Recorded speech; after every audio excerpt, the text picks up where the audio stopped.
Long before empires rose or Europe had borders and written chronicles, scattered communities throughout the northern forests were already shaping an identity that would echo through history. These were the early Germanic peoples, the descendants of Indo-European groups who had settled the misty lands and river valleys around 1000 BC. They left behind no grand monuments or written records. Instead, their story lives through archaeology, oral tradition, and the quiet traces of everyday life. Imagine small farming villages nestled between dense woodlands, where longhouses sheltered entire families under a single roof. These homes were more than just places to sleep. They were centers of work, of gatherings, of stories told by firelight. Their world was defined by the land, simple but hearty diets, carefully tended plots of barley and wheat, and livestock that saw them through harsh northern winters. Their clothing, too, reflected their environment: wool, leather, and finely woven patterns that revealed status and skill. Yet beneath this humble daily life lay a complex social structure. Leaders emerged not through force, but through respect, individuals valued for their wisdom, generosity, and ability to protect the community. Slowly, these groups formed what archaeologists now call the Jastorf culture, a network of interconnected settlements that marked the early identity of the Germanic world. This is not merely a story about ancient tribes. It is the beginning of a much larger journey, one that shaped languages, myths, migrations, and the foundations of later European history. Today, we will explore that journey in a way that is vivid, engaging, and grounded in what archaeology truly reveals. If you enjoy deep dives into the past and discovering how early cultures shaped our world, make sure to like this video, subscribe to the channel, and turn on notifications so you never miss a new episode. This adventure is only just beginning. Life inside those early northern settlements carried a rhythm shaped by climate, kinship, and quiet codes of honor. Stepping into one of their longhouses, warm, dim, and alive with the scent of smoke, you would quickly realize these communities were not random clusters of people, but carefully organized groups bound by bloodlines. Each village revolved around large extended families, clans whose identities stretched back through generations of memory. Every member had a place, from elders who safeguarded stories and decisions to younger adults who worked the land, tended animals, and stood ready to defend their homes. Within these structures were also individuals who served the household in various roles, contributing to the daily work and making the clan stronger as a whole. Status expressed itself quietly but visibly. A visitor could understand a clan's influence not through loud displays, but through the size of its longhouse, the number of animals grazing nearby, and the quality of tools and fabric stored inside. Land was more than an economic asset, it was proof of belonging, a connection to ancestors and future heirs. Livestock, especially cattle, symbolized stability and prosperity, and caring for them required skill, cooperation, and seasonal discipline. Inside a richer home, one might find better craftsmanship, decorative elements woven into clothing, or well-forged items that hinted at trade or alliances beyond the village. For men growing up in these communities, identity was shaped not only by their clan's reputation but by personal conduct. While warfare was not constant, the need to protect families and resources fostered a culture of readiness. Weaponry, though simple, was maintained with care, and wearing certain items signaled maturity, pride, and responsibility. Alongside these martial elements existed a surprisingly refined attention to appearance. Despite living in rugged landscapes, they valued grooming, trimming their hair and beards, and sometimes using combs and personal items carried in small pouches.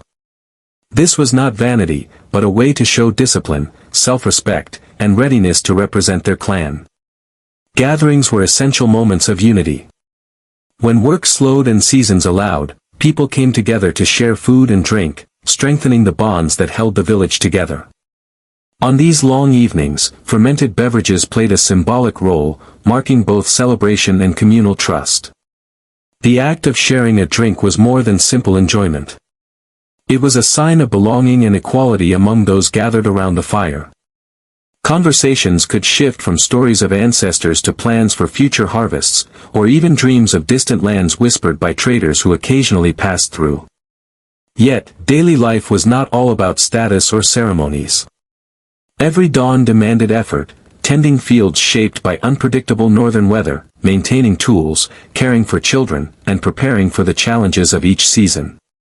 Through these routines, the clans learned resilience and patience. They understood that survival depended on collective work and balanced leadership, especially from individuals who proved their worth through fairness, wisdom, and the ability to guide without imposing. In this steady cooperation lay the roots of their expanding culture, a web of settlements gradually shaping a distinct identity that would influence centuries of European history.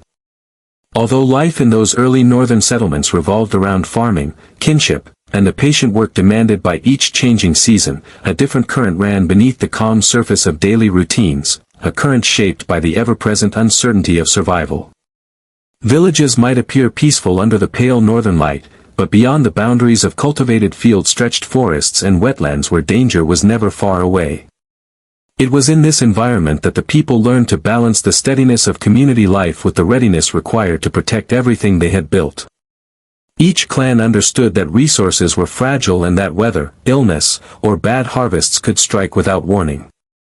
In this reality, competition for territory, grazing land, and trade routes became part of existence. Weaving notions of defense and retaliation deeply into their identity, the young men who grew up hearing the low conversations of their elders soon realized that strength alone did not define a protector. A capable leader needed to inspire trust and gather committed followers, offering guidance during both everyday tasks and moments when threats cast long shadows over the village.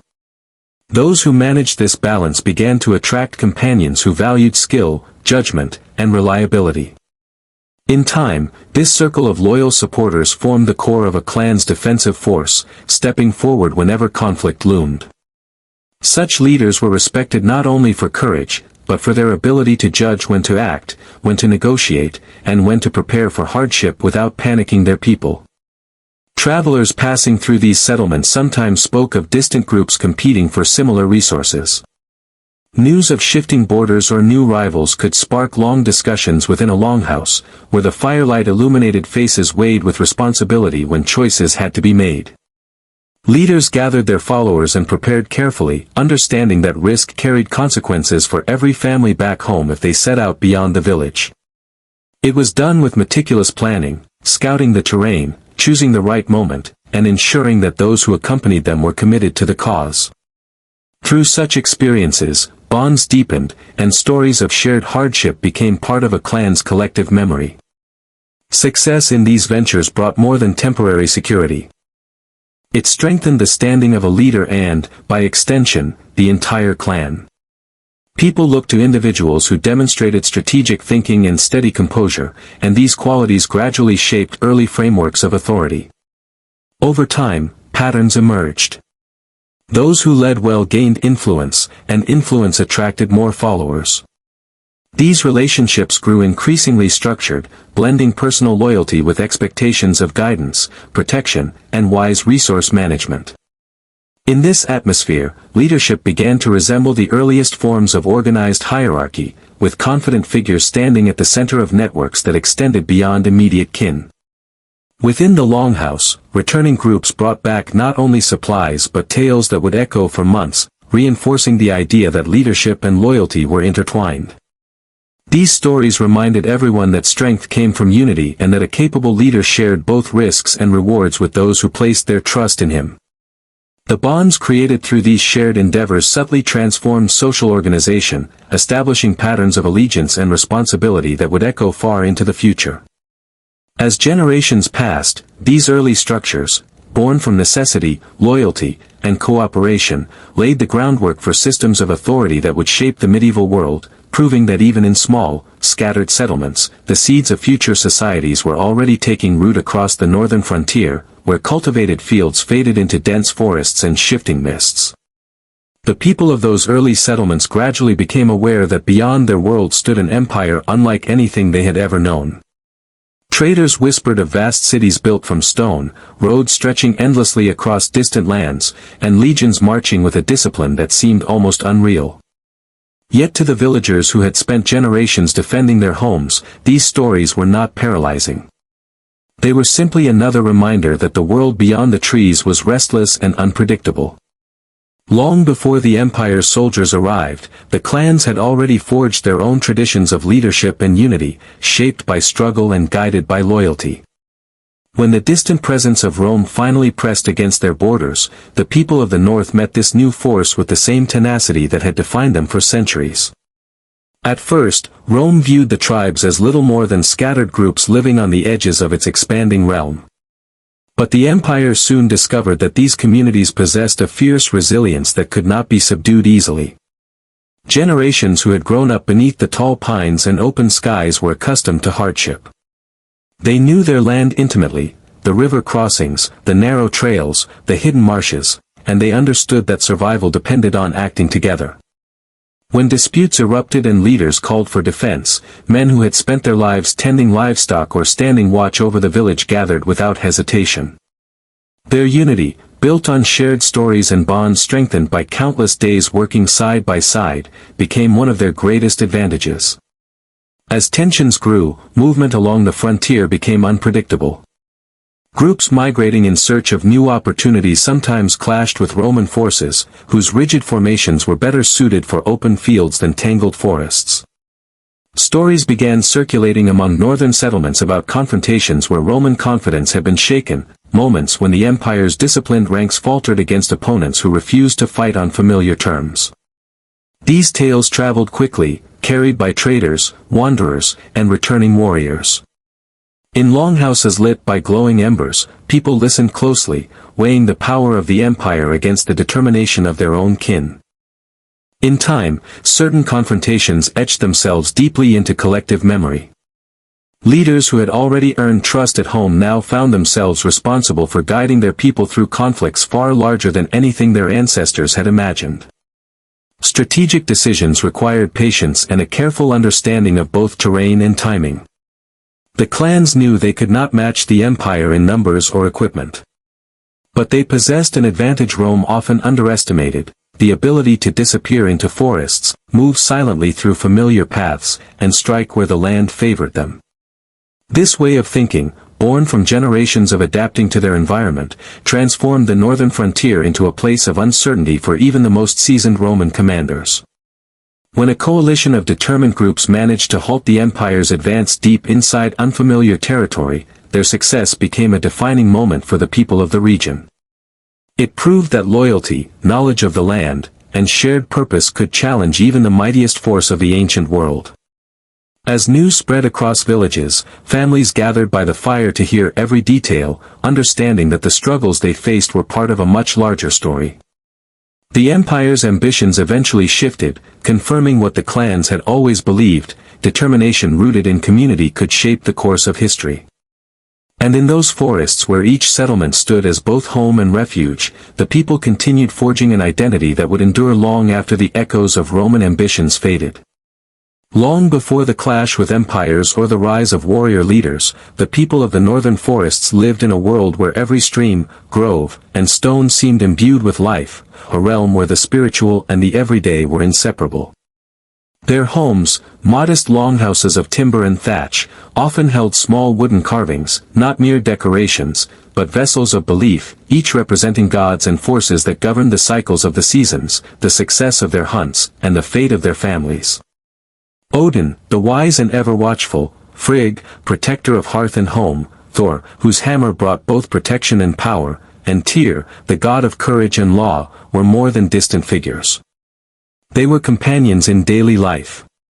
Their presence was felt in rituals, stories, and the whispered prayers of those seeking guidance before battle or blessing for a harvest. In the flickering glow of firelight, villagers would gather to listen to tales of these deities, stories that taught lessons, inspired courage, and reinforced the bonds of community, reminding everyone that the threads of human life were woven into a larger tapestry of divine forces. Spiritual authority often rested in the hands of seeresses, women whose insight bridged the earthly and the sacred. Their interpretations of dreams, omens, and the movements of the stars were heeded by leaders and commoners alike, shaping decisions that ranged from agricultural planning to military strategy. The counsel of these women carried weight, as they were believed to see truths hidden from ordinary eyes, guiding the people through uncertainty with wisdom drawn from both observation and intuition. Villagers would approach them not only with questions of survival and prosperity, but also with matters of personal conscience and social harmony, seeking assurance that their actions aligned with the favor of unseen powers. Archaeological discoveries offer glimpses into a spirituality that was vivid and sometimes stark. Sacrificial rites preserved in bogs that held the remains of those offered to appease gods or ensure fertility suggest a society deeply aware of the fragility of life and the desire to maintain balance with forces beyond human control. These practices, though foreign to modern sensibilities, reflected a profound engagement with the cycles of existence, a recognition that protection, prosperity, and justice were intertwined with reverence for powers both seen and unseen. The use of runes carved into wood, bone, and stone reinforced this connection, serving as symbols of knowledge, identity, and divine favor, each mark a silent conversation with forces that govern the fate of individuals and clans alike. In the midst of forests, rivers, and open fields, these spiritual practices shaped the rhythms of daily life. Festivals and seasonal rituals punctuated the year, bringing communities together in shared celebration, solemn reflection, or ritualized combat that honored deities and ancestors. Warriors preparing for raids would invoke Thor's strength and Tyr's courage, while farmers sought Frigg's protection over their livestock and Odin's guidance for successful journeys.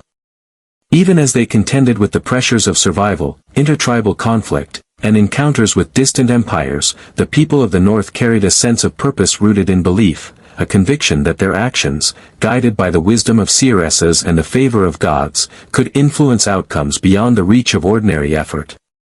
In these intertwined worlds of flesh and spirit, of forest and firelight, the northern tribes cultivated not only resilience and cunning, but also a rich and enduring culture that would echo through the centuries, leaving traces of devotion and identity long after the sounds of battle had faded into memory. As the centuries unfolded, the echoes of Germanic life, with its forests, longhouses, and warrior bands, did not fade into oblivion. Instead, they left an enduring imprint on the cultural and linguistic landscape of Europe, a legacy that whispers through place names, the cadence of days, and the stories that parents tell their children around the hearth.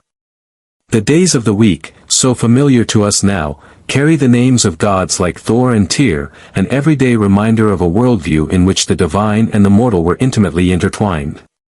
Even in the seemingly ordinary rhythms of life, these ancient traditions persist, quietly shaping thought, language, and culture across generations.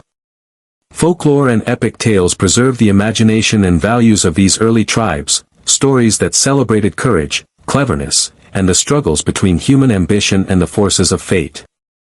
Figures like Frodi, emerging from the mists of Germanic myth, embody moral lessons and social expectations, while grand epics such as the Nibelungenlied weave narratives of heroism, loyalty, and tragic destiny, reflecting the complexities of a society built on kinship, honor, and the constant negotiation between survival and morality. These stories were not mere entertainment. They were vessels of collective memory, codifying ideals and offering guidance for living in a world that could be as harsh and unpredictable as the northern forests themselves. Norse mythology, with its pantheon of gods, giants, and epic quests, carried the imagination of these people across seas and centuries, inspiring later generations to dream, create, and explore the boundaries of human possibility. Centuries later, this rich tapestry of myth and legend would resonate in works like Tolkien's Middle-earth, bringing echoes of Odin, Thor, and their epic struggles into modern fantasy literature, reminding us that the stories of the past continue to inspire and shape our understanding of heroism, adventure, and human courage. The survival of Germanic traditions in modern culture is a testament to the resilience and adaptability of human memory, the way in which ideas and values endure even as societies evolve and change. From place names rooted in ancient settlement patterns to the moral lessons embedded in fairy tales, from the days of the week to the echoes of epic poetry in contemporary literature, the heritage of these northern tribes remains visible and vital. It is a living connection to a world that once existed in the forests and fields, in longhouses full of laughter, music, and debate, in the fireside storytelling that bound clans together, and in the rituals and beliefs that gave life meaning and order.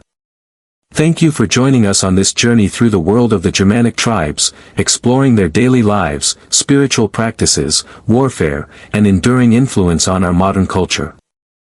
If you enjoyed this story and want to dive deeper into history, myths, and legends from around the world, make sure to like this video and subscribe to our channel so you never miss a journey into the past that continues to shape the present. Your support helps us bring these fascinating tales to life, connecting the echoes of ancient times to the stories we cherish. As the stability of the Roman Empire began to waver, the pressures on its northern frontier intensified. For generations, the Germanic peoples had existed on the periphery of the Roman world, sometimes trading, sometimes raiding, and occasionally serving as mercenaries in its legions. They were both a threat and a resource.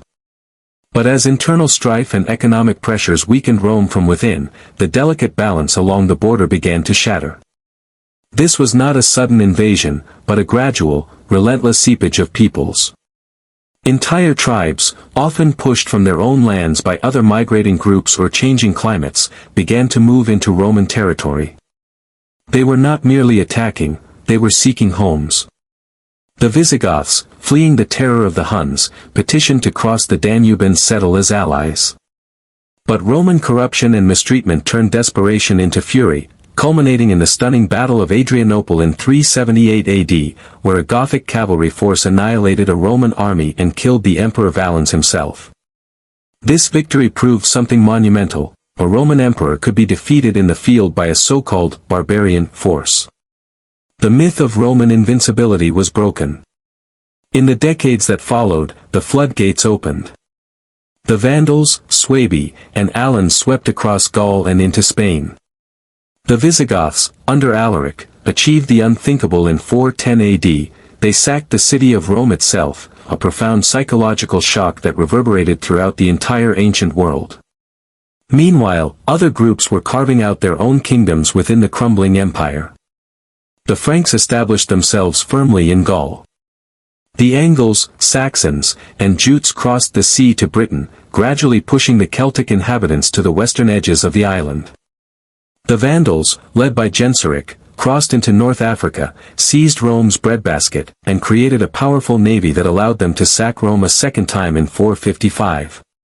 By the late 5th century, the Western Roman Empire was a ghost.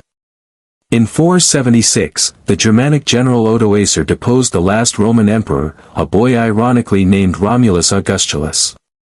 This event is often marked as the official fall of the Western Roman Empire.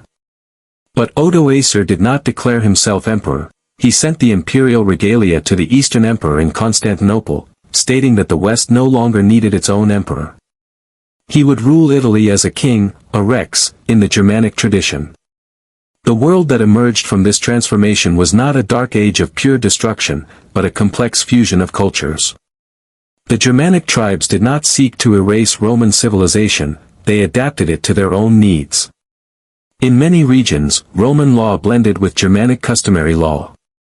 Latin remained the language of administration and the church, but it began to evolve, gradually absorbing Germanic words and influences, eventually giving rise to the Romance languages. The new Germanic kingdoms, the Franks in Gaul, the Visigoths in Spain, the Ostrogoths in Italy, the Angles and Saxons in Britain, became the seeds of the medieval world. Their warrior ethos, their concepts of kinship and loyalty, and their legal traditions merged with the surviving Roman infrastructure and the growing power of the Christian Church. This fusion created a new social and political fabric, feudalism, a system built on personal oaths and land grants that would define the European Middle Ages. The legacy of these migrations is etched into the very map of modern Europe. The name France comes from the Franks. England is the land of the Angles. The regional names of Lombardy in Italy and Andalusia in Spain bear witness to the Lombards and the Vandals. The languages spoken across the continent, from English with its deep Germanic roots to the Latin-based French and Spanish, all tell a story of this great cultural amalgamation. The fall of Rome was not an end, but a difficult, turbulent rebirth. The Germanic tribes, once viewed as the destroyers of civilization, became the unwitting architects of a new Europe. They took the pieces of the classical world and, combined with their own vibrant traditions, built the foundations upon which medieval kingdoms would rise, setting the stage for the eventual emergence of the modern nations we know today.